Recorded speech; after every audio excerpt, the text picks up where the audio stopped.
تمام حاضرین سے معاصر شہداء ملت جعفریہ کی بلند درجات کے لیے صدر اسلام سے آج تک راہ محبت و ولایت میں جان دینے والوں کے لیے بالخصوص امتنام رسول جو دنیا سے چلے گئے اور بعد میں ان کا کوئی فاتحہ پڑھنے والا نہیں رہا، انہیں یاد کرتے ہوئے اپنے مرحومین کو یاد کرتے ہوئے اور بالاخص اس مجلس کے جو بانی ہیں ان کے مرحومین کے لیے بھی ایک مرتبہ سورہ فاتحہ اور 3 بار سورہ توحید کی تلاوت فرما۔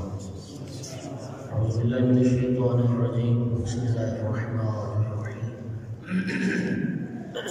الحمدللہ رب العالمین الرحمن الرحیم مالک یوم الدین، ایاک نعبد و ایاک نستعین، اہدنا الصراط المستقیم، صراط الذین انعمت علیہم غیر المغضوب علیہم ولا الضالین۔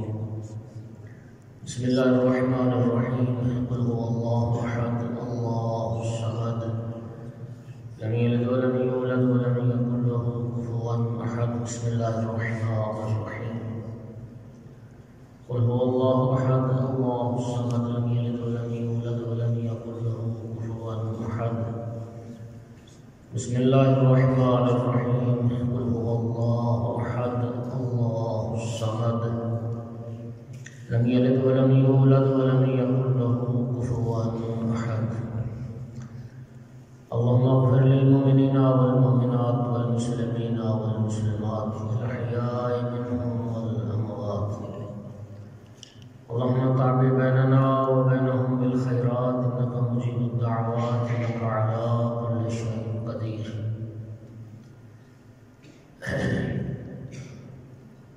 تمام حضرات سے التماس ہے کہ ایک مرتبہ یوسف زہرا امام صاحب علیہ السلام کے ظہور میں تعجیل کے لیے بلند تر صلوات پڑھیں۔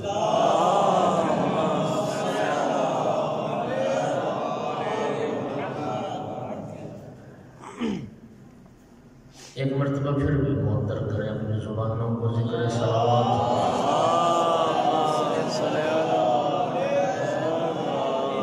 اعوذ باللہ من الشیطان اللعین الرجیم، بسم اللہ الرحمن الرحیم،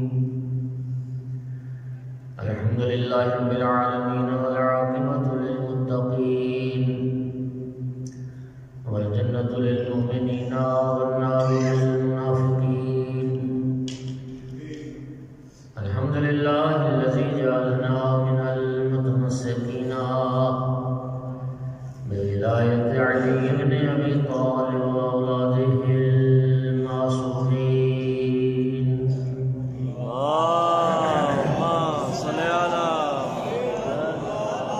الحمدللہ الذی جعلنا من الباقین علی سید الشہداء واولاده واصحابه المظلومین،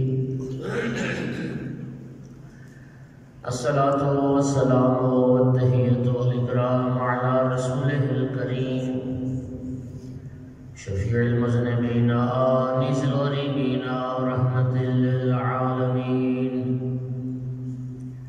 اعلی العبد المؤید الرسول المسدد المحمود الاحمد المصطفى الامجد القاسم محمد،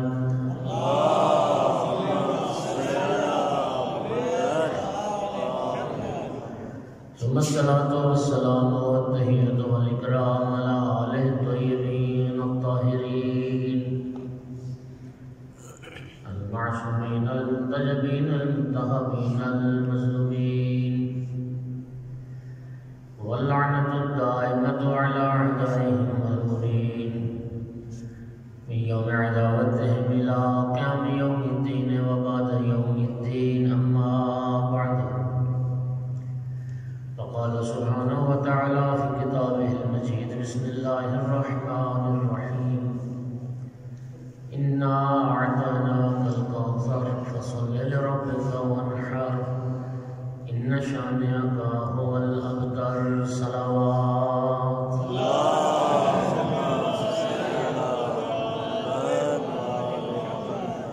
سامعین کرام قدر، حاضرین مجلس،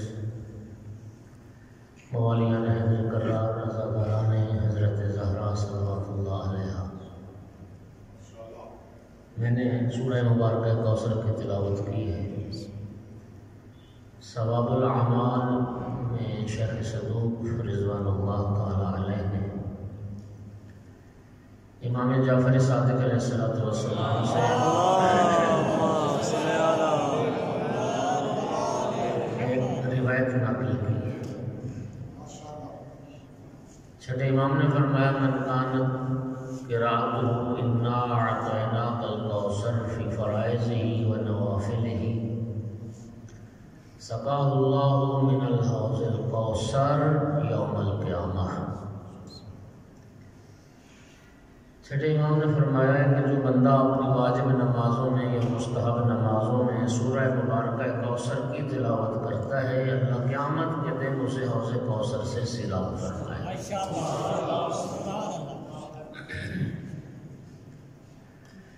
ایک اور روایت بھی ہے کہ جو بندہ رسول اللہ صلی اللہ علیہ وآلہ وسلم کی عالم خواب میں زیارت کرنا چاہتا ہے، شب جمعہ باوضو ہو کے سونے سے پہلے 100 مرتبہ سورہ کوثر کی تلاوت کر کے اگر سو جائے تو انشاءاللہ خداوند عالم اس کو اپنے محبوب کی زیارت کروائے گا۔ سامعین گرامی، آپ جانتے ہیں کہ خداوند عالم نے جناب خدیجۃ الکبریٰ صلوات اللہ علیہا کو 2 بیٹے بھی عطا فرمائے تھے۔ سرکار دو عالم کو جناب خدیجہ کے بدن سے 2 بیٹے بھی عطا فرمائے تھے، اور بچپن میں ہی یا کے بعد دیگری جب دونوں بیٹے دنیا سے رخصت ہو گئے تو عاص بن وائل ملعون نے، عاص بن وائل سامی نے سرکار دو عالم کو رسول اللہ مسجد الحرام میں تشریف لائے تو اس ملعون نے جسارت کی اور کہتا ہے جعل ابتر، کہ ابتر آیا۔ رسول اللہ کو ابتر کہا، بے اولادی کا تانا دیا، مقطوع نسل ہونے کا، بے عقل ہونے کا۔ جب اس نے یہ تانا دیا تو سرکار رنجیدہ خاطر ہوئے، آقا کو تکلیف پہنچی، دل کو ٹھیس لگی۔ خداوند عالم نے جب اپنے محبوب کو رنجیدہ خاطر دیکھا تو اللہ تعالیٰ نے اپنے محبوب کی تسلی اور تشفی کے لیے اس سورہ مبارکہ کوثر کو نازل فرمایا،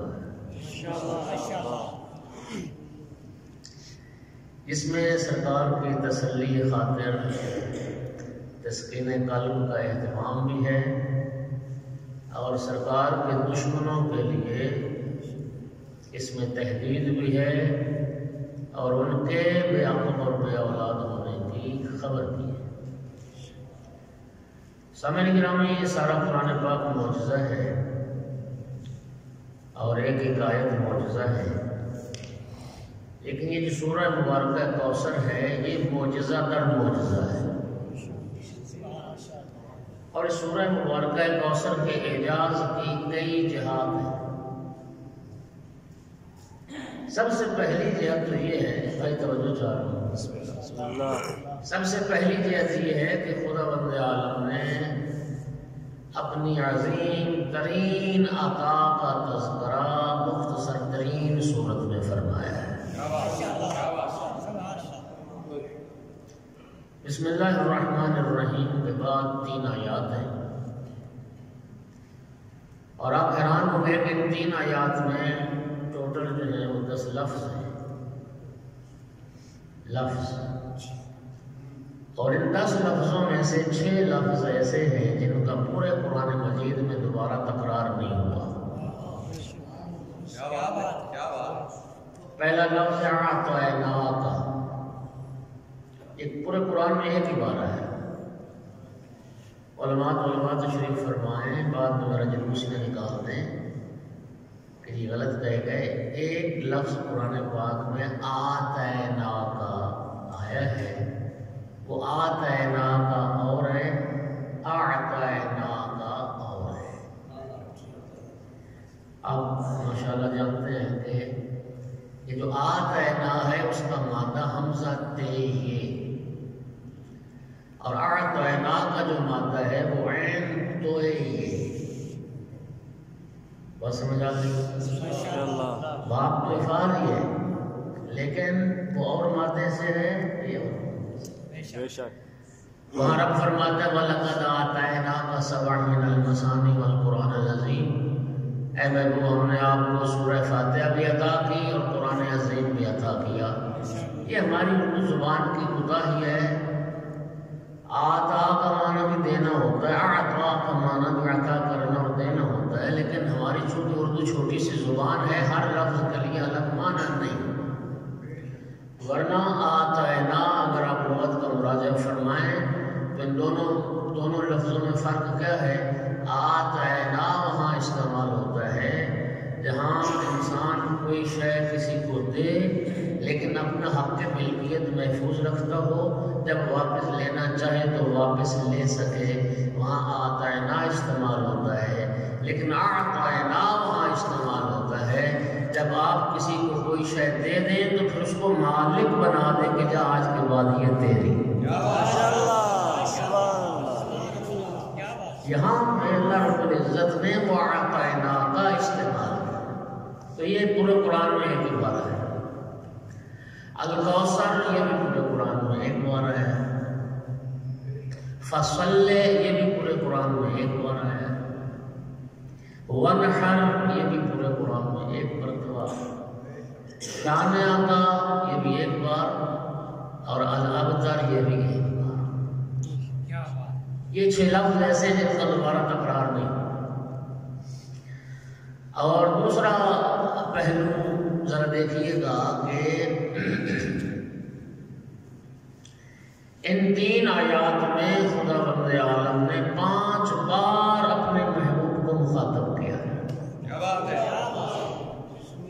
جی یہ بڑی بات ہے کہ 3 آیات میں 5 مرتبہ اللہ پاک نے اپنے محبوب کو خطاب کیا اور مخاطب ٹھہرایا ہے پہلا خطاب اعطینا کا کاف خطاب کی ضرورت آپ کو عطا کیا ہم نے فصل صیغہ پھر امر حاضر کا خطاب آپ نماز ادا کرو لے رب کا کاف پھر خطاب کی ضرورت اپنے رب کے ونحر پھر صیغہ امر حاضر مخاطب آپ قربانی کریں شان آقا پھر کاف خطاب کی ضمیر جو آپ کا دشمن ہے وہ ابتر ہے سمجھے آپ یعنی 5 بار اللہ رب العزت نے اپنے محبوب کو مخاطب کیا ہے ماشاءاللہ سامنے گرامی انا سے یہ حدیث مبارک شروع یہ آیت مبارک شروع ہو رہی انا اعطیناک الکوثر 4 صورتیں ہیں قرآن پاک میں جن کے آغاز میں لفظ انا آیا ہے یہ جمع متکلم کی ضمیر ہے سورہ مبارکہ نوح کا آغاز لفظ انا سے ہوا انا ارسلنا نوحا الی قومہ اللہ فرماتا ہے نوح کو رسول بنا کے بھیجنے والے ہم ہیں دوسری سورہ مبارکہ فتح ہے ارشاد ہوا انا فتحنا لک فتحا مبینا محبوب یہ کھلی فتح کامیابی آپ کو عطا کرنے والے بھی ہم ہیں تیسری سورہ مبارکہ قدر انا انزلناہ فی لیلۃ القدر اس باعظمت کتاب کو شب قدر میں نازل کرنے والے بھی ہم ہیں اور چوتھی سورہ مبارکہ کوثر انا اعطیناک الکوثر محبوب آپ کو کوثر عطا کرنے والے بھی ہم ہیں ماشاءاللہ 4 سورت یہ گونج ہے اس میں آواز میں تھوڑی سی گونج اگر کم ہو جائے تھوڑی سی آہستہ کر اچھا اب دوستو مزاج قرآن یہ ہے کہ جہاں پر قرآن پاک میں اللہ رب العزت نے اپنی ذات توحید کی طرف دعوت دی ہے وہاں پر خدا بند عالم نے واحد متکلم کی ضمیریں استعمال کی واحد متکلم کے صیغے اور واحد متکلم کی ضمیریں لیکن جہاں پر اللہ رب العزت نے اپنی بعض عظیم نعمتوں کا تذکرہ فرمایا ہے تو وہاں مقام فخر میں اللہ رب العزت نے اپنی ذات کے لیے جمع کی ضمیریں استعمال کی۔ میں نمونے کے طور پہ 2-3 آیات پڑھتا ہوں۔ ارشاد پروردگار انا ربکم فاعبدون، انا واحد متکلم کی ضمیر، فاعبدونی یا متکلم نون ایک آیا کی، میں تمہارا رب ہوں بس میری ہی عبادت کرو، واحد متکلم، چونکہ مقام بیان توحید ہے۔ دوسری آیت انا ربکم فاتقون، انا ربکم فاعبدون، میں تمہارا رب ہوں بس مجھ سے ہی ڈرو، میری ہی عبادت کرو۔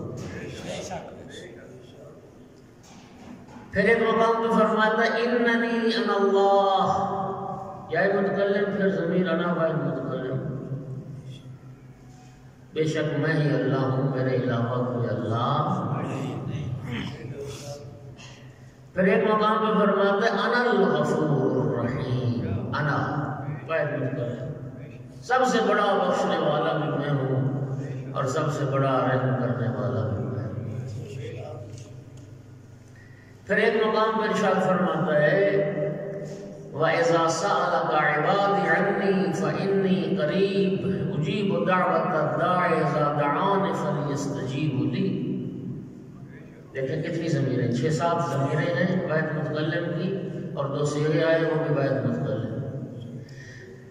اے میرا محبوب، جب میرے بندے آپ سے میرے بارے میں سوال کریں تو میرے بندوں کو بتا دیں کہ میں تو بہت قریب ہوں۔ اجیبو واحد متکلم، اجیبو دعوت الداعی اذا دعانی، جب کوئی پکارنے والا مجھے پکارتا ہے میں اس کو جواب دیتا ہوں، میں اس کی آواز پہ لبیک کہتا ہوں۔ فَلْيَسْتَجِيبُوا لِي، بس چاہیے پکارنے والے مجھے ہی پکاریں۔ امام خمینی رضوان اللہ تعالیٰ علیہ کی جو جیل حدیث ہے اس میں امام محمد باقر علیہ السلام سے حدیث ذکر کی۔ 5 امام فرماتے ہیں کہ حضرت موسیٰ علیہ السلام نے بارگاہ رب العزت میں عرض کی یا رب ابعید انت فانادیک اقریب انت فاناجیک، اے میرے رب کیا تو دور ہے کہ میں تجھے بلند آواز سے پکاروں، یا تو قریب ہے کہ میں تجھ سے راز نیاز کروں، نجوہ کروں، سرگوشی کروں، آہستہ آہستہ تجھ سے باتیں کروں۔ لوگوں نے پوچھا فرزند رسول کیا حضرت موسیٰ علیہ السلام نہیں جانتے تھے کہ اللہ کی ذات بعید ہے یا قریب ہے؟ فرمایا حضرت موسیٰ تو جانتے تھے، لیکن حضرت موسیٰ علیہ السلام بندگان خدا کو ایک بات سمجھانا چاہ رہے تھے، اپنی امت کو ایک بات سمجھانا چاہ رہے تھے، اور وہی بات یہ تھی اے میرے رب میں جب تیری ذات کی طرف دیکھتا ہوں تو مجھ سے بہت قریب ہے، لیکن جب میں اپنے آپ کو دیکھتا ہوں تو میں تجھ سے بہت دور ہوں۔ پھر اللہ میں تجھ سے دور ہوں، بتا تجھے پکارنے میں تیری حالت کا لحاظ کروں یا اپنی حالت کا لحاظ کروں؟ بلند آواز سے پکاروں یا راز نیاز سرگوشی؟ ارشاد پروردگار ہوا یا موسیٰ انا جلیس من ذکرنی، اے موسیٰ میں اس کے پہلو میں ہوتا ہوں، میں اس کا ہم نشین ہوتا ہوں جو بھی مجھے یاد کرتا ہے۔ ماشاءاللہ، جب بھی کوئی بندہ میرا بندہ مجھے یاد کرتا ہے تو میں اس کے پاس ہوتا ہوں۔ تو سامعین گرامی ذرا سمجھیے، یہ بات میں اس لیے وضاحت ضروری سمجھنا عرض کرنا چاہیے کہ میں نے خود ممبروں سے سنا ہے، آپ نے بھی سنا ہوگا، کچھ غیر ذمہ دار اہل ممبر وہ جب ممبر پہ آ کے کہہ رہے تھے اِنَّا أَنزَلْنَاهُ فِي لَيْلَةِ الْقَدْرِ، جہاں اللہ فرماتا ہے ہم نے نازل کیا، تو پھر اللہ کے ساتھ آل محمد بھی شریک ہیں۔ اس جانور سے کوئی یہ پوچھے کہ اگر نازل کرنے والے بھی آل محمد ہیں تو یہ قرآن نازل تیرے باپ پر ہوا؟ کیا بات، ماشاءاللہ، بات سمجھ آئی نا؟ اور میرا بھائی تم اپنا تھوڑا قصیدہ پڑھو، تمہیں کیا قرآن کی تفسیر سے، تمہیں تو عربی کی حروف تہجی کا پتہ نہیں اور بیٹھ کر تم قرآن کی تفسیریں بیان کر، تمہیں پتہ ہے، تم نے علم معنی بیان پڑھا ہے، تمہیں پتہ ہے کہ جمع کی ضمیریں کہاں استعمال ہو سکتی ہیں، جمع کے صیغے انسان کہاں استعمال کر سکتا ہے اور مفرد کی ضمیریں کہاں؟ میرا بھائی یہ قرآن ہے، اور یہ تو میں عرض کروں تفسیر، تم کیا آیت اللہ سید محمد حسین طباطبائی صاحب تفسیر المیزان سے سننا، آیت اللہ فاطمی نیا فرما رہے تھے کہ میں نے ان سے پوچھا اتنی عظیم الشان تفسیر آپ نے لکھی تو آپ قرآن کے کس درجے تک پہنچے، یعنی قرآن کے کتنا آپ اندر تک پہنچ گئے؟ فرمانے لگے ابن عباس کی تفسیر قرآن سے لے کے آج تک ہزاروں تفسیریں لکھی گئیں، اور ہزاروں تفسیریں لکھنے کے باوجود فرماتے تھے ابھی ہم سہل قرآن تک پہنچے ہیں، ابھی تو دریا میں داخل ہی نہیں ہوئے۔ اور یہ بیچارہ جو ہے بیٹھ گیا قرآن کی تفسیریں میں آ گئے۔ اور میرا بھائی علماء کرام سے پوچھو، خداوند عالم نے جہاں اپنی عظیم نعمتوں کا تذکرہ فرمایا ہے تو مقام فخر میں رب العزت اپنی ذات کے لیے جمع کی ضمیریں استعمال کر کے مقام فخر میں فرماتا ہے یہ کام کرنے والے ہم ہیں۔ نوح کو رسول بنا کے بھیجنے والے بھی ہم ہیں، محبوب آپ کو یہ عظیم فتح عطا کرنے والے بھی ہم ہیں، قرآن مجید جیسی بعظمت کتاب ہدایت کو نازل کرنے والے بھی ہم ہیں، اور محبوب یہ آپ کو کوثر عطا کرنے والے بھی ہم ہیں۔ صلوات پڑھ دو محمد والے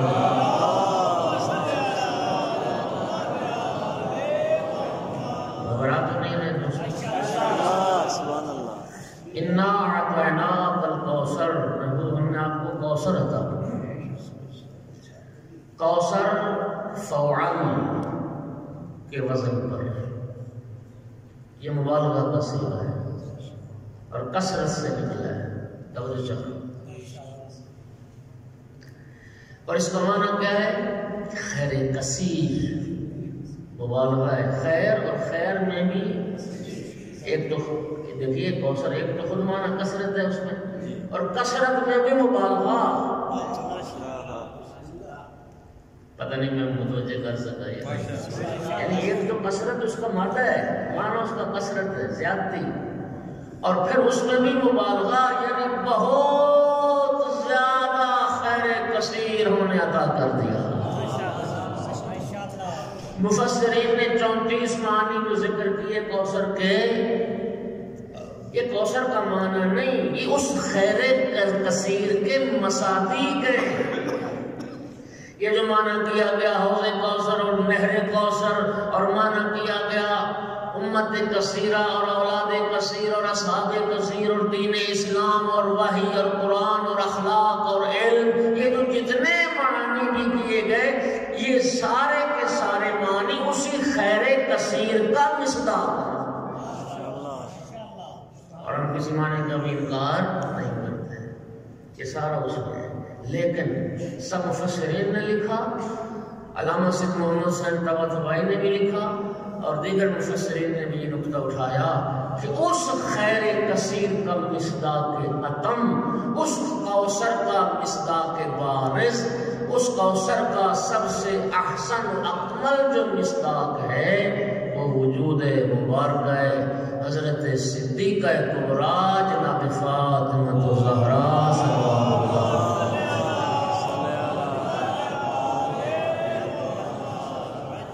اگر کوثر سے مراد سیدہ طاہرہ سلام اللہ علیہ کا وجود نہ لیا جائے تو سب مفسرین کہتے ہیں پھر تیسری آیت کا پہلی آیت سے کوئی ربط ہی نہیں بنتا۔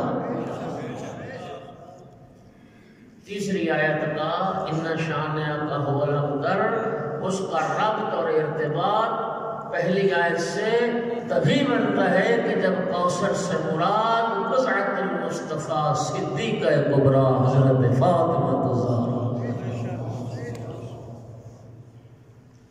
یہ سیدہ طاہرہ کی ذات کوثر ہے۔ کسی شاعر نے کیا خوبصورت کہا، کبھی کوثر کا سورہ تو کبھی تطہیر کی آیت، کبھی کوثر کا سورہ تو کبھی تطہیر کی آیت، زبان کبریائی میں ثنا زہرا نے پائی ہے۔ صلوات پڑھ دے محمد وآل۔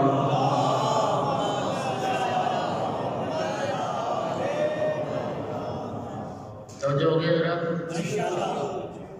اس نے عاصم بن وائل معلوم نے تانا دیا تھا ابتر کا، رب نے اپنے محبوب کی تسلی اور تشفی کے لیے یہ صورت نازل کی، جس میں محبوب کے لیے بشارت تھی، محبوب کے دشمنوں کے لیے تحذیر تھی۔ اور ارشاد ہوا محبوب گھبرا نہیں، ہم نے آپ کو سیدہ طاہرہ کی صورت میں اولاد کثیر عطا کی۔ فخر رازی نے اسی سورت کی تفسیر میں جملہ لکھا ہے، کہتا ہے پوری کائنات میں کوئی خاندان اتنا نہیں پھلا پھولا جتنا رسول اللہ کا خاندان پھلا پھولا ہے۔ چونکہ رب نے وعدہ کیا، ہم نے آپ کو کوثر عطا کیا، اولاد کثیر عطا کی، سیدہ طاہرہ کے بطن سے پھر رسول اللہ کی نسل چلی۔ اور آج آپ دیکھ لیں، یہ ہے کوثر۔ کوئی کائنات کا ملک خطہ ایسا نہیں ہے آج جہاں نسل رسول آباد نہ ہو۔ آیت اللہ آصف موسنی افغانستان کابل والے، میں ان کا خطاب سن رہا تھا، انہوں نے ایک بات فرمائی کہ جب واقعہ کربلا رونما ہوا، یعنی 61 ہجری، اس وقت بنی امیہ کے 12,000 مرد موجود تھے۔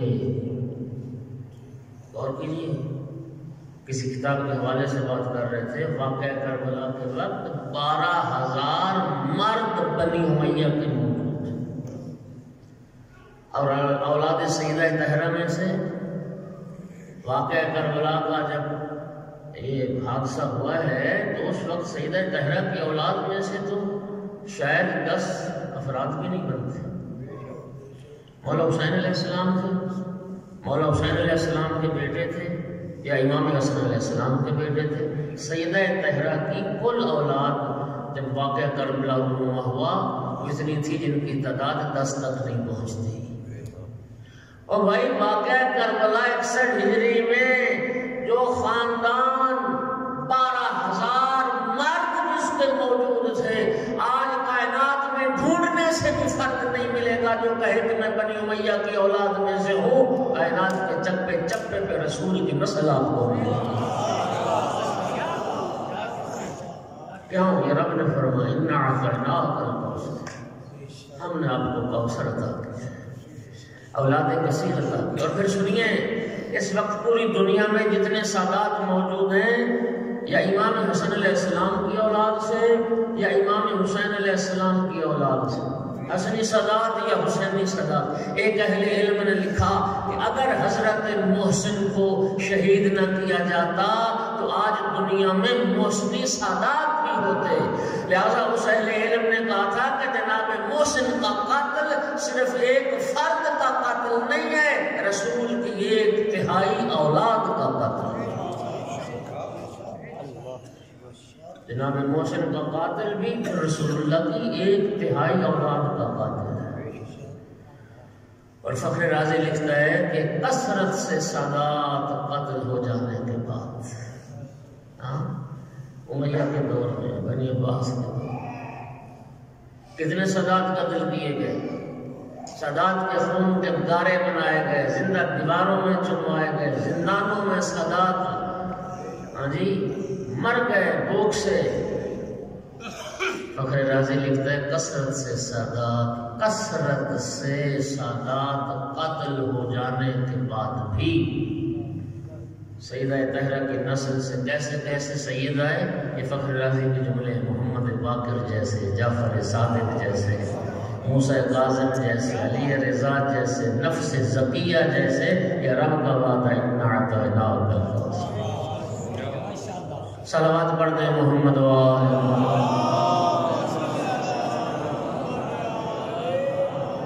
گھبرا تو نہیں رہے گا؟ اچھا قدردان بیٹھو میں جملہ کہنا چاہتا ہوں، قدر کرنا یہ جو الہی معیار ہے نا کوثر قرار دینے کا،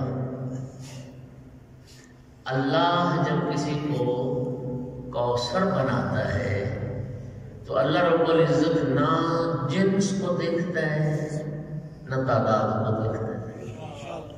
نہیں یہ بھی بات واضح نہیں، میں واضح کرتا ہوں میں کیا کہنا چاہتا ہوں۔ خدا جب کسی کو کوثر قرار دیتا ہے نہ جنس دیکھتا ہے نہ تعداد دیکھتا ہے۔ اللہ رب العزت نے بیٹے کو کوثر نہیں کہا، بیٹی کو کوثر کہا، اور زیادہ کو کوثر نہیں کہا، اکلوتی کو کوثر کہا۔ بیٹے کو کوثر نہیں کہا، جبکہ رسول اللہ کو اللہ نے 3 بیٹے بھی عطا کیے تھے، لیکن بیٹے کو رب نے کوثر نہ بنایا، بیٹی کو کوثر بنایا، اور زیادہ کو کوثر نہیں بنایا، اکلوتی کو کوثر بنایا۔ اِنَّا أَعْطَيْنَاكَ الْكَوْثَرَ۔ اور سامنے گرامی یاد رکھیے سورہ کوثر یہ ہمیں سمجھا رہی ہے کہ نعمتیں مسئولیت آور ہوتی ہیں۔ اللہ رب العزت جب کسی کو نعمت عطا کرتا ہے تو نعمت اپنے ساتھ ایک ذمہ داری بھی لے کے آتی ہے، اور وہ ذمہ داری کیا ہوتی ہے کہ اس منعم حقیقی کا شکریہ ادا کیا جائے جس نے یہ نعمت عطا کی۔ یہ شکریہ کی ذمہ داری ہر نعمت کے ساتھ آتی ہے، اس رب کا شکریہ بھی ادا کرو جس نے یہ نعمت عطا کی، اور یہ نعمتیں مسئولیت آور ہیں حتی رسول اللہ کے لیے۔ خدا وند عالم نے اپنے محبوب سے بھی تقاضا کیا، محبوب ہم نے آپ کو کوثر عطا کیا، اور یہ جو کوثر عطا کیا نا یہ رب نے ایک وعدہ کیا تھا اپنے محبوب سے، اس وعدے کو پورا کیا۔ سورہ والضحیٰ میں اللہ نے وعدہ کیا تھا وَلَسَوْفَ يُعْطِيكَ رَبُّكَ فَتَرْضَىٰ، محبوب ان قریب آپ کا رب آپ کو وہ عطا کرے گا کہ آپ راضی ہو جائیں گے۔ وہ وعدہ جو رب نے سورہ والضحیٰ میں کیا سورہ کوثر میں پورا کر دیا۔ اِنَّا أَعْطَيْنَاكَ الْكَوْثَرَ، ہم نے کوثر عطا کر دی۔ اب محبوب تیری ذمہ داری ہے کہ اب میری اس عطا پر شکریہ بھی ادا کر، اور شکریہ کا طریقہ بھی رب نے بتا دیا۔ ہمارا معاملہ ہو رہا ہے جوان کی شادی ہو گئی، 10 15 20 سال اولاد نہیں ہوئی، 10 15 سال کے بعد اولاد ہوئی، بیٹا ہوا، ہاں جی تو پھر راگ رنگ کی محفل سجی، ہاں جی پھر موسیقی کا اہتمام ہوا، کیا ہو رہا ہے جی بیٹے کی خوشی منائی جا رہی ہے۔ اللہ کو ناراض کر کے رب کو راضی، ہاں لوگوں کو تو جو چاروں جملہ کہنا چاہ رہا ہوں، جو لوگوں کے رضا کا سامان ہے نا اس کے رب کو راضی نہیں کیا جا سکتا۔ تم اللہ کو ناراض کر رہے ہو، یہ شکریہ نعمت۔ سورہ کوثر سے پوچھ کے شکریہ نعمت کیا ہے، فَصَلِّ لِرَبِّكَ، محبوب ہم نے کوثر عطا کیا، بس اپنے رب کے لیے نماز پڑھ۔ الحمدللہ نمازی لوگ تشریف فرماؤ، نماز کی عظمت، نماز کی اہمیت، نماز کی فضیلت پر بڑی آیات آپ نے سنی اور بڑی حدیث آپ نے سنی۔ توجہ چاہ رہا ہوں میرے دوستوں، نماز کی عظمت کا ایک پہلو یہ بھی ہے کہ کتنی عظیم ہے نماز جو سیدہ طاہرہ کے وجود کا شکرانہ قرار پائی ہے۔ کتنی عظیم ہے نماز جو سیدہ طاہرہ کے وجود کا شکرانہ قرار پائی۔ محبوب ہم نے سیدہ جیسی بیٹی عطا کی، ہاں اب شکریہ ادا کر، اور شکریہ کیا ہے؟ فصل اپنے رب کے لیے، لوگوں کے دکھاوے کے لیے نہیں، اپنے رب کے لیے نماز ادا کر۔ علماء طلباء تشریف فرمائے نماز ادا کر، یہ تو معنی ہو گیا صلے کا، لیکن آیت میں کہا فصلے، یہ جو فا ہے نا فا، یہ فا آتی ہے تصریح کے لیے، یہ فا آتی ہے سرعت کے لیے، فوراً جلدی، یہ وہی فا ہے جو رسول اللہ نے حدیث غدیر میں استعمال کی، من کنت مولاہ فہذا علی اللہ۔ جو جوان انٹرنیٹ یوز کرتے ہیں نا، فیس بک وغیرہ، ابھی کچھ چند مہینے پہلے نا ایک فیصل آباد کا ایک مولوی، اس کی ویڈیو بڑی وائرل ہوئی تھی جس میں وہ یہ کہہ رہا تھا کہ شیعوں کی اذان بند کروائی جائے جس میں یہ پڑھتے ہیں وَخَلِيفَتُهُ بِلَا فَصْلٍ. کہتا ہے یہ خلیفۃ بلا فصل جو ہے یہ تبرہ ہے، تبرہ. ہاں، ان پہلے خلیفوں پر یہ تبرہ ہے. اب اس جانور کو کون سمجھائے؟ یہ خلیفۃ بلا فصل، فہذا علی المولا میں جو فا یہ صفا کا ترجمہ ہے، یہ اسی فا کا ترجمہ ہے خلیفۃ بلا فصل. رسول اللہ نے کہا فرمایا من کنت مولا فہذا علی المولا، جس کا میں مولا میرے بعد فوراً، میرے بعد بلا فصل اس کا علی مولا، چوتھے نمبر پہ علی مولا نہیں، فوراً علی مولا. صلوات پڑھ دیں محمد.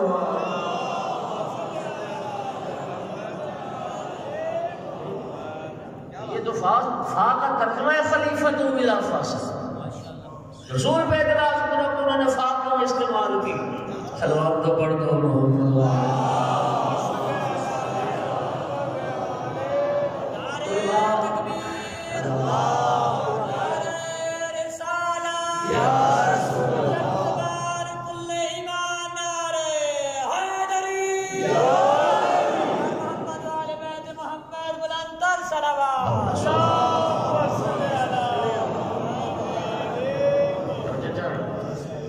اور سامنے گرامی قادر حروف اطفار میں بہت سے علماء بیٹھے ہیں ماشاءاللہ.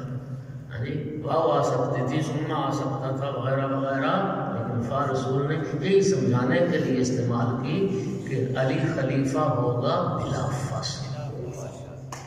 وہی فا یہاں فصل لربک، محبوب جب عطا کوثر ہے تو شکریہ ادا کرنے میں دیر نہ کر، فوراً نماز پڑھ اور نماز اپنے رب کے لیے فوراً فوراً. اور دوستو ایسی بعزت عظمت بیٹی اللہ نے اپنے محبوب کو عطا فرمائی. امام جعفر صادق علیہ السلام نے ارشاد فرمایا، سننا، فرمایا ما تکاملت النبوۃ للنبی حتی اقر بفضلها ومحبتها. یہ وہ عظیم مختار رب نے عطا کی. سرکار صادق فرماتے ہیں کہ کسی نبی کی نبوت مکمل نہیں ہوئی جب تک فاطمہ زہرا کی محبت و فضیلت کا اقرار نہیں کر لیا. انبیاء کی نبوتوں کو کمال ملا اقرار فضیلت سیدہ طاہرہ سے. چھٹے امام سے پوچھا کہ آپ کی جدہ کا نام فاطمہ کیوں ہے؟ فرمایا الخلق لأن الخلق فطروا عن كنه معرفتها. فرمایا مخلوقات جس کی حقیقت کو درک نہ کر سکے اسی کو فاطمہ کہتے ہیں. ماشاءاللہ. اور میں کیا مرضی آپ کی بولے نہ بولے، میں نے ایک بار بھی نہیں کہا. سامنے گرامی امام خمینی رضوان اللہ علیہ کا ایک جملہ سنا. انہوں نے فرمایا تھا کائنات میں کوئی بشر ایسا نہیں ہے جس نے سیدہ طاہرہ کی عظمت کو درک کیا.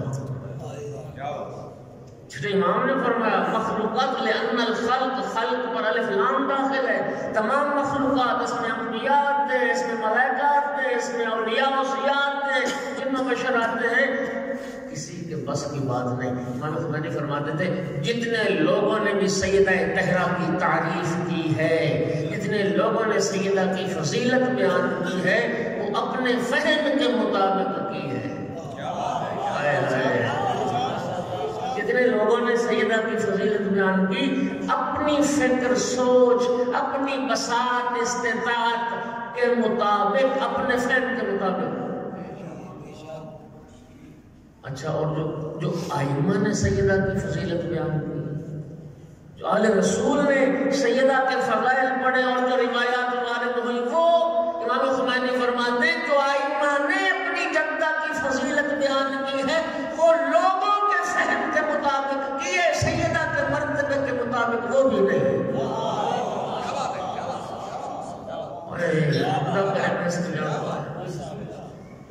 لوگوں نے جو بیان فہم کے مطابق کی، لیکن آئمہ نے جو سیدہ کی فضیلت بیان کی ہے وہ بھی سیدہ کے مرتبے کے مطابق نہیں، ہمارے فہم کے مطابق، لوگوں کی سوچ اور سمجھ کے مطابق، کیونکہ خود سرکار کی حدیث ہے کلم الناس علی قدر قولہم، لوگوں کے ساتھ ان کے معیار عقل کے مطابق بات کرو۔ آئمہ نے جو سیدہ کے فضائل بیان کیے نا وہ لوگوں کے معیار عقل کے مطابق ہیں، سیدہ کے مرتبے کے مطابق نہیں۔ صلوات پڑھ دو محمد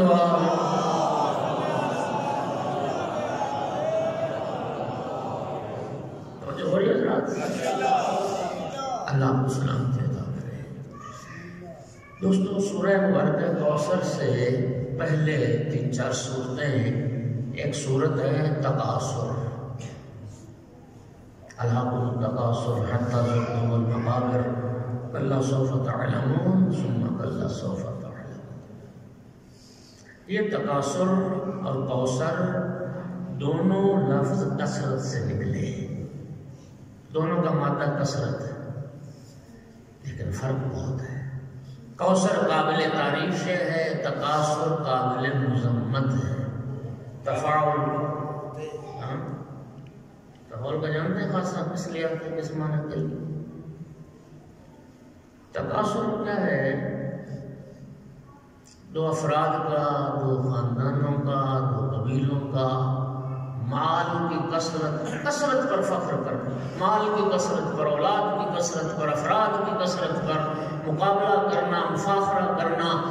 ایک عرب قبیلہ کہتا ہے جی میرا قبیلہ بڑا ہے، میرے پاس افرادی قوت زیادہ ہے، دوسرا کہتا ہے نہیں جی ہمارا خاندان بڑا ہے، ہمارا قبیلہ بڑا ہے، ہم زیادہ ہیں۔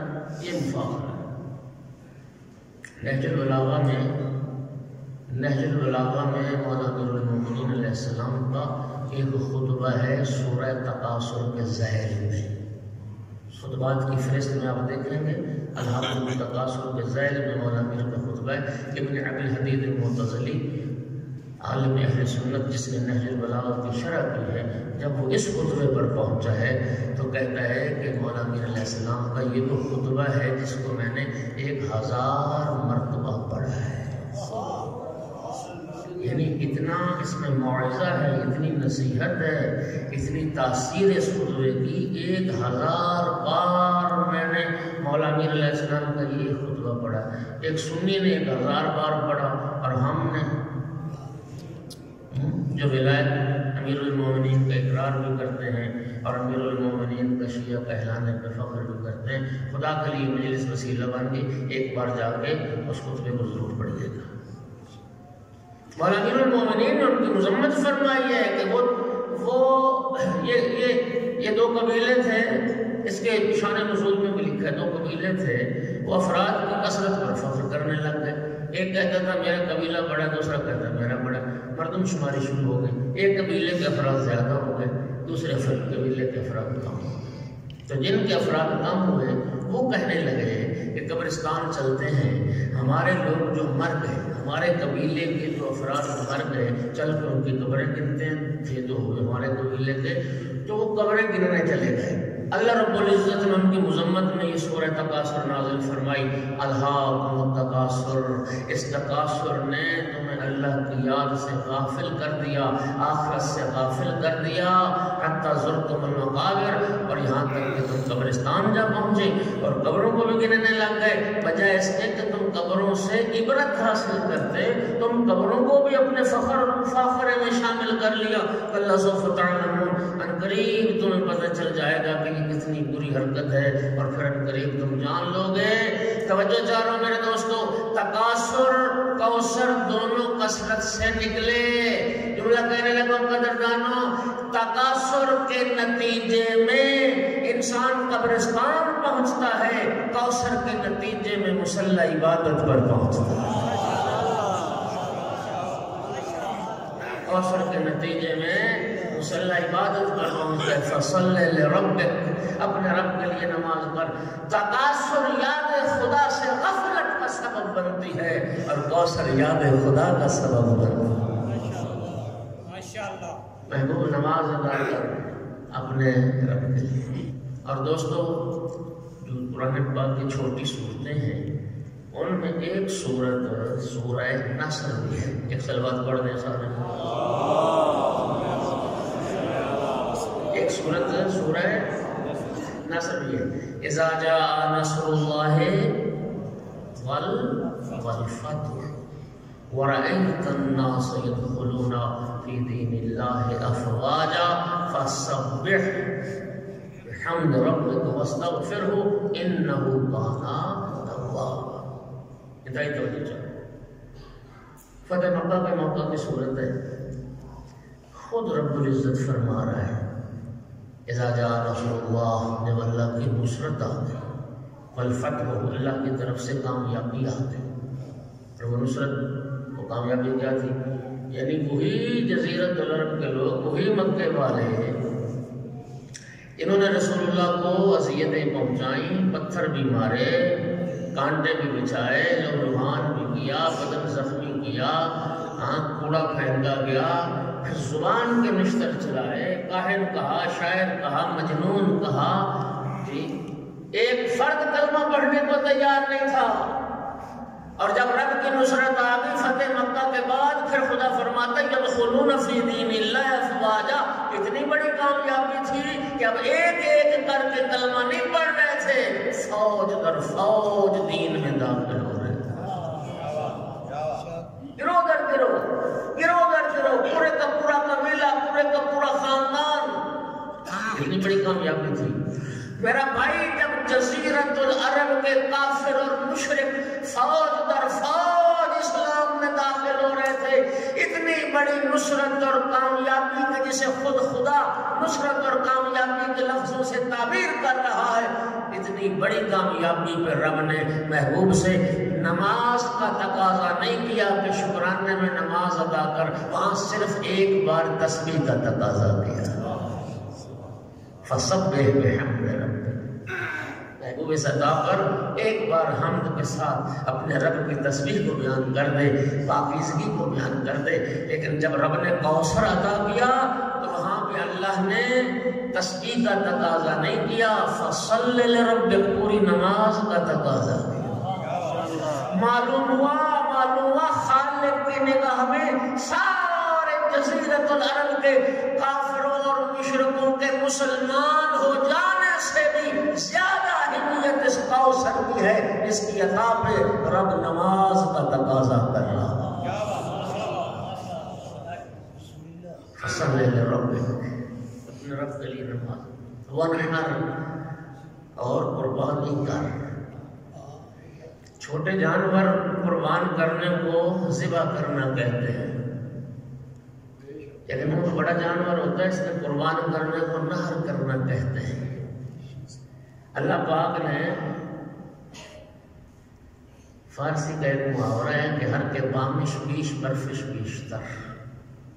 جس کے گھر کی چھت بڑی ہوگی اس پہ برف بھی زیادہ گرے گی. تو رب یہی فرما رہا ہے محبوب جب عطا کوثر ہے، جب عطا کوثر ہے تو اب بھیڑ بکری ذبح کرنے سے کام نہیں چلے گا. ونحر، اونٹ قربان کر کے لوگوں کو کھلا. اور رب نے شکریہ کا طریقہ بتایا، سمجھ آئی؟ فصل لربک، پہلے رب کے لیے نماز ادا کر، پھر ونحر بتا رہے ایک ہاتھ سے نعمت اللہ سے لے رہے ہو تو دوسرے ہاتھ سے خلق خدا کو بھی ادا کرو. اور رب نے ترتیب بھی بتا دی، اللہ سے رابطہ پہلے ہونا چاہیے، اللہ کی مخلوق سے رابطہ بعد میں ہونا چاہیے. فصل لربک پہلے ہے اور ونحر ماشاءاللہ ان شانئک هو الابتر. اور تیسری آیت فرمایا جو محبوب تیرا دشمن ہے وہی مقتول النسل ہے. عاص بن وائل 10 بیٹے تھے. جب اس نے آقا کو ابتر کہا تھا اس کے 10 بیٹے تھے. یہ ہمارے عاص کا باپ ہے عاص بن وائل سامی، یعنی ہمارے عاص کے 9 بھائی اور بھی تھے. والا کل شین قدیر ہے، وہ سبب ساز بھی ہے سبب سوز بھی ہے. میں وضاحت کرتا ہوں میں نے کیا کہا. حضرت موسیٰ علیہ السلام بنی اسرائیل کو جب فرعون کے چنگل سے چھڑا کے مصر سے نکلے تو دریائے نیل آ گیا سامنے، اور پیچھے پلٹ کے دیکھا تو فرعون لشکر لے کے چڑھ دوڑا. موسیٰ علیہ السلام کے ساتھی گھبرا گئے، اِنَّا لَمُدْرَكُونَ، قرآن ہے یا نبی اللہ اب تو ہم پکڑے گئے، مارے گئے، آگے دریا ہے، پیچھے سے فرعون آ رہا ہے۔ حضرت نے فرمایا گھبراؤ نہیں، ہمارا رب ہمارے ساتھ ہے، کوئی نہ کوئی سبیل نجات اللہ ضرور پیدا کر دے گا۔ ارشاد پروردگار ہوا اضرب بعصاک البحر، موسیٰ عصا مارو دریا پر، فانفلق، عصا مارنا تھا دریا کٹ گیا۔ دریا کے اندر سے رب نے خشک راستہ بنا دیا، پانی کی دیواریں قائم ہو گئی۔ اب حکم ہوا موسیٰ ساتھیوں کو لے کے نکلو۔ حضرت موسیٰ اپنے ساتھیوں کو لے کے نکل رہے تھے، آخری بندہ امت موسیٰ کا نکل رہا تھا، فرعون نے گھوڑا ڈال دیا اسی راستے پر، یعنی اتنا فاصلہ قریب۔ فرعون اور فرعونی عین جب وسط نیل میں پہنچ گئے تو پھر کیا ہوا، وہ جو پانی کی دیواریں قائم تھیں واپس میں مل گئی۔ فرعون اور فرعونی جی عین وسط نیل میں غرق ہو گئے۔ توجہ دوستو، راستہ تو وہی تھا نا، راستہ تو وہی تھا نا جس راستے سے موسیٰ اور اس کے ساتھی خیریت سے نکل گئے، اسی راستے پہ فرعون اور فرعونی غرق ہو گئے۔ رب دنیا کو سمجھانا چاہتا، یاد رکھو راستے نہیں بچایا کرتے، رہبر بچایا کرتے۔ راستے نہیں بچاتے، رہبر بچایا۔ اور جب نکل گئے پھر صحرا میں پہنچ گئے تو پھر کہنے لگے یا نبی اللہ پیاس سے مرتے، پیاس لگ گئی حضرت موسیٰ کی امت۔ حضرت نے پھر فرمایا گھبراؤ نہیں، اللہ پاک ہمارے ساتھ ہے، ہمارا رب ہمارے ساتھ۔ پھر رب نے حکم دیا اضرب بعصاک الحجر، مارو عصا پتھر پر، فانفجرت منہ اثنتا عشرۃ عینا، 12 چشمے پھوٹ پڑے۔ وہ بھائی یہ جو میں نے کہا نا وہ سبب ساز بھی ہے، سبب سوز بھی ہے، اس کا یہی معنی ہے چاہے تو پانی میں خشکی پیدا کر دے اور چاہے تو خشک پتھر سے 12 چشمے جاری کر دے۔ وہ اللہ اس پر قادر ہے، جس کے 10 بیٹے تھے اس کا نام و نشان مٹا دے، جس کی ایک بیٹی تھی کائنات کے چپے چپے پر اس کی اولاد کو آباد کر دے۔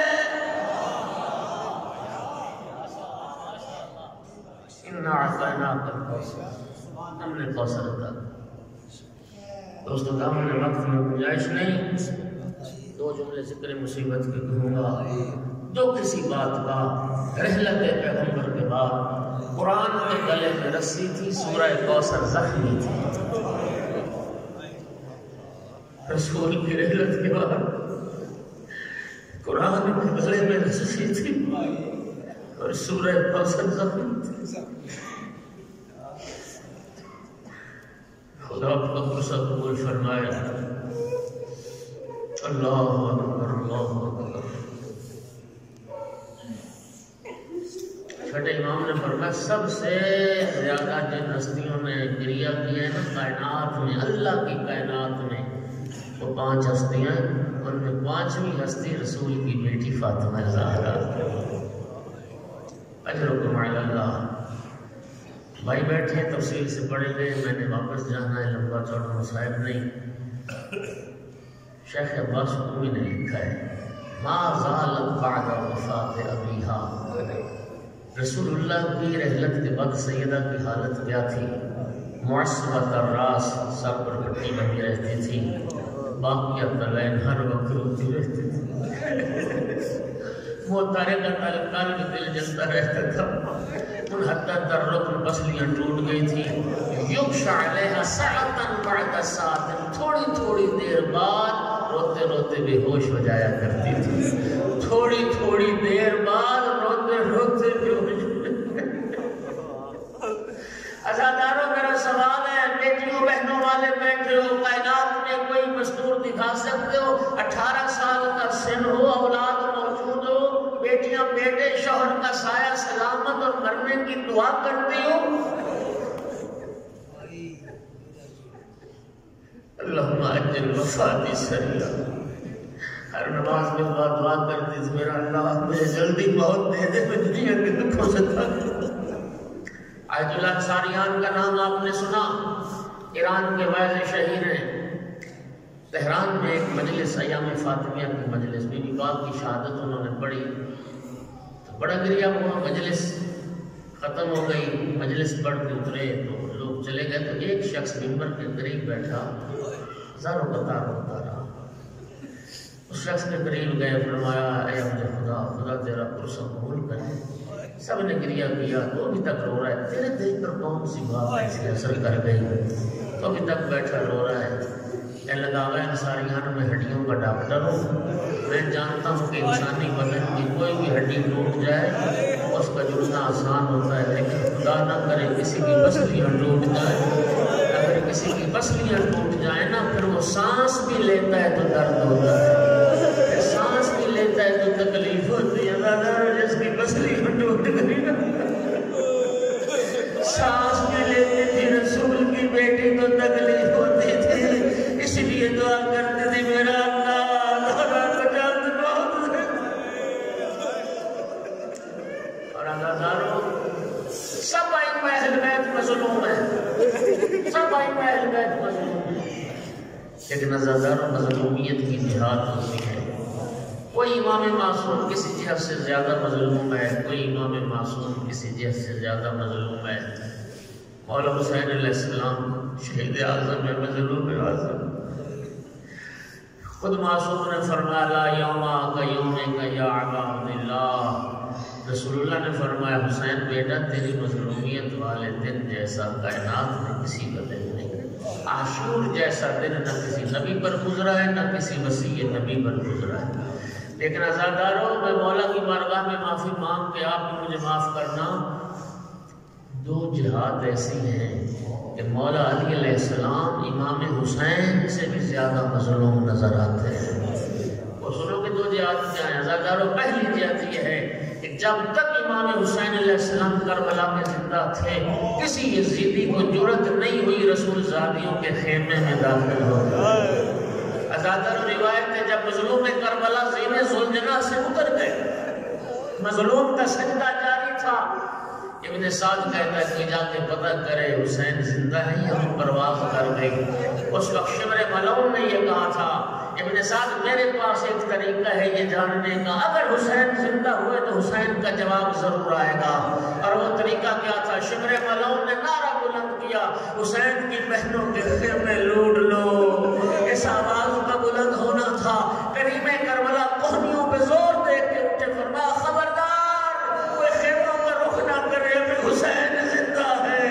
لیکن عزاداروں، مولا علی و مظلوم جن کی نگاہوں کے سامنے بے حیا لوگ بطول کا دروازہ جلا کے بغیر اجازت زہرا کے گھر میں داخل، بغیر اجازت سیدہ کے گھر میں داخل ہو گئے۔ امیر المومنین صبر کے گھونٹ پی کے رہ گئے۔ اور عزاداروں، دوسری جہاد سنو گے میں نے کیوں کہا مولا علی زیادہ مظلوم ہے؟